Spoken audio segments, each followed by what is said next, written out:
ایک ایسا خواب جس میں تاریخ کی بڑی بڑی سلطنتوں کا عروج و زوال بتایا گیا ہے۔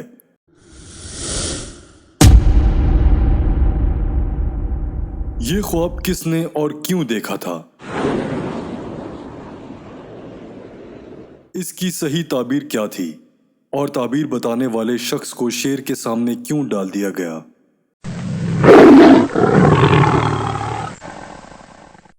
آج ہم حضرت دانیال علیہ السلام کا مکمل واقعہ پیش کریں گے۔ حضرت دانیال علیہ السلام اللہ کے ایک برگزیدہ پیغمبر تھے جو بنی اسرائیل کے زوال کے آخری دور میں پیدا ہوئے۔ آپ 457 قبل مسیح میں بیت المقدس میں پیدا ہوئے تھے۔ حضرت دانیال کے والدین کے متعلق عہد نامہ قدیم اور جدید دونوں میں کوئی جانکاری موجود نہیں ہے، لیکن بعض محققین نے لکھا ہے کہ آپ یہودا کی نسل میں سے تھے، جو بنی اسرائیل کا ایک اعلیٰ مرتبے والا خاندان تھا۔ جب دانیال علیہ السلام جوان ہوئے تو یہ بنی اسرائیل کا بہترین زمانہ تھا۔ لوگ بدعمالیوں، ظلم، زناکاری اور طرح طرح کی برائیوں میں مبتلا تھے اور اللہ کے نافرمان ہو چکے تھے، لہٰذا اللہ کا عذاب بنی اسرائیل پر بخت نصر بادشاہ کی شکل میں قہر بن کر نازل ہوا۔ بادشاہ بخت نصر اس وقت بابل کا ایک ظالم بادشاہ تھا۔ اس نے یہودی ریاست پر حملہ کر دیا اور یہودیوں کے مقدس عبادت گاہ ہیکل سلیمانی کو نیست و نابود کر دیا۔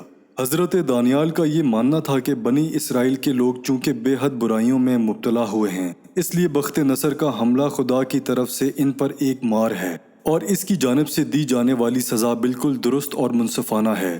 بخت نصر نے یروشلم کو تباہ کر ڈالا اور بے دریغ لوگوں کا قتل عام کیا اور باقی بچے لوگوں کو قیدی بنا کر بھیڑیوں کے ریوڑوں کی طرح ہانک کر بابل لے گیا۔ انہی قیدیوں میں حضرت یرمیاہ اور حضرت دانیال علیہ السلام بھی شامل تھے۔ 421 قبل مسیح میں بخت نصر نے ایک رات ایک پراسرار خواب دیکھا۔ اس نے خواب میں دیکھا کہ ایک بڑا بت جس کا سر سونے کا تھا اور درمیانی حصہ چاندی کا اور نیچے کا حصہ تانبے کا تھا اور ٹانگیں لوہے کی تھیں، اس پر آسمان سے ایک پتھر گرا جس سے وہ پاش پاش ہو گیا اور اس کے اجزاء آپس میں مل گئے۔ وہ پتھر اتنا بڑا ہو گیا کہ تمام زمین اس سے بھر گئی۔ بخت نصر اس خواب سے حیران ہو گیا۔ اس نے اپنی پوری سلطنت سے کاہنوں اور نجومیوں کو بلایا اور اس خواب کی تعبیر جاننی چاہی، لیکن اس عجیب و غریب خواب کا مطلب کوئی بھی نہ بتا سکا۔ کسی نے بخت نصر کو مشورہ دیا کہ خواب کی تعبیر دانیال سے پوچھی جائے۔ حضرت دانیال کو اللہ نے خوابوں کی تعبیر کا علم عطا کیا تھا۔ اس وقت آپ علیہ السلام قید خانے میں بند تھے،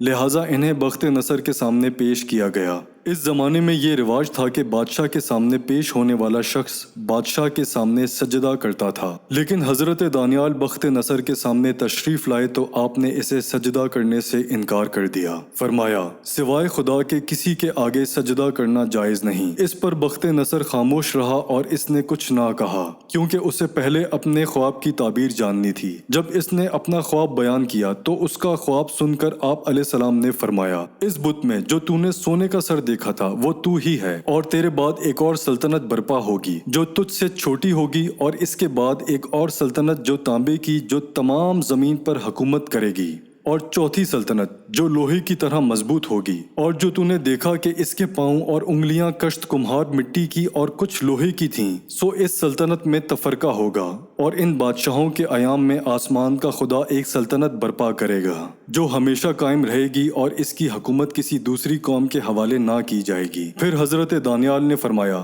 جلد ہی تیری حکومت کا خاتمہ ہوگا اور دوسرے اقوام یعنی فارس، رومی اور یونانی غالب آ جائیں گے۔ حضرت دانیال علیہ السلام کی قابلیت دیکھ کر بادشاہ بخت نصر نے ان کو دربار میں نوکری بخش دی۔ بادشاہ ان کی عقل مندی اور ذہانت سے متاثر ہو گیا۔ صحیفہ دانیال کے مطابق حضرت دانیال جوان آدمی تھے، خوبصورت تھے اور ہر چیز سیکھنے کی صلاحیت رکھتے تھے۔ ان کی سمجھ بوجھ اور حرمت کی وجہ سے ان کو دربار میں جگہ مل گئی، اور بادشاہ بخت نصر جب بھی کوئی سوال کرتا تو حضرت دانیال کاہنوں اور درباریوں سے زیادہ مدلل اور بہتر جواب دیتے تھے۔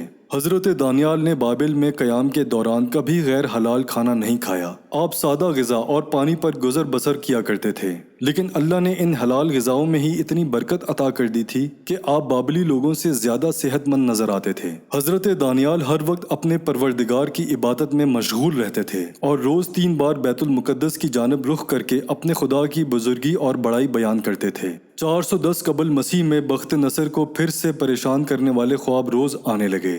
حضرت دانیال نے اسے فرمایا کہ تیری حکمرانی تبھی محفوظ رہ سکتی ہے جب تو خداوند کی حکمرانی تسلیم کرے گا۔ حضرت دانیال نے اسے نصیحت کی کہ اس صورتحال سے بچنے کے لیے غریب بندوں پر اپنے خزانوں کا رخ کھول دے، بھوکوں اور محتاجوں کی مدد کر، پھر شاید خداوند تجھ پر اپنا رحم کر دے۔ لہٰذا بخت نصر نے اس نصیحت پر عمل کیا۔ اس نے بنی اسرائیل کے غریبوں کی خوب مدد کی، یہاں تک کہ بنی اسرائیل کا ایک شخص بھی بھوکا اور غریب نہ رہا۔ لہٰذا بخت نصر پر آنے والا عذاب ٹل گیا اور ملک کے حالات بہتر ہو گئے۔ 397 قبل مسیح میں بخت نصر کی موت ہو گئی۔ مورخین نے لکھا کہ دانیال علیہ السلام کی مثال حضرت یوسف علیہ السلام کی طرح ہے۔ آپ حضرت یوسف کی طرح ہی قیدی بنا کر دوسرے ملک میں لائے گئے اور دونوں کو ہی خواب کی تعبیر کے علم سے نوازا گیا تھا۔ اگر یوسف علیہ السلام نہ ہوتے تو پورا مصر تباہ ہو جاتا۔ بالکل اسی طرح اگر دانیال علیہ السلام نہ ہوتے تو بابل تباہ ہو چکا ہوتا۔ بخت نصر کے مرنے کے بعد اس کا بیٹا بلشازار بادشاہ بنا۔ یہ انتہائی نالائق اور عیاش بادشاہ تھا۔